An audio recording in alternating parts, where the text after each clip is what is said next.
Well, it's safe to say I don't worship much of anything these days. I've kind of mentally, intellectually risen above that level of. Well, I mean, worship is such a slippery slope. You know what I mean? Like, it's a man made construct.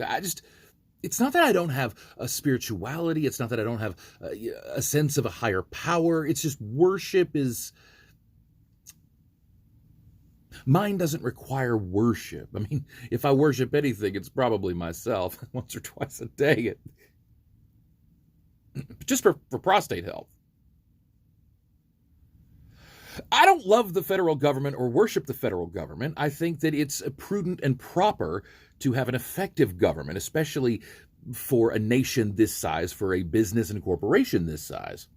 It's an understanding that a limited, smaller federal government is going to make us fail, as it usually has, and we need to look to a proper and prudent government to expand some of those protections a little bit bigger. You know, like some of the human rights, some of those basic things like healthcare rights and whatnot. Your speed limits, you know, those public littering ordinances where you can vape and smoke or what have you, all of that kind of stuff can be on your local or state level. But when it comes to stuff where you cross lines and you've got really different rules, and those rules could be punishable with like jail time and felonies, we need to re-examine what's punishable by jail time and felonies, right?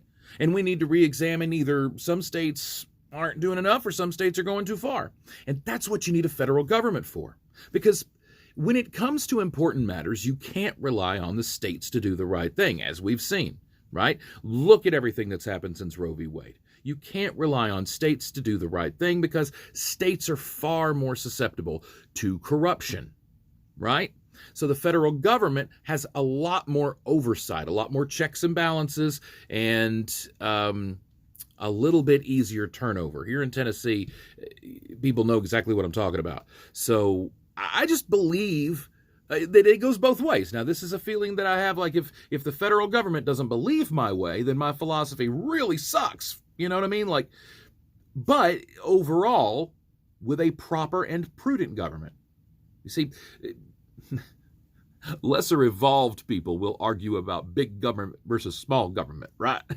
But those who get it, we're arguing about prudent, proper government that works for the people.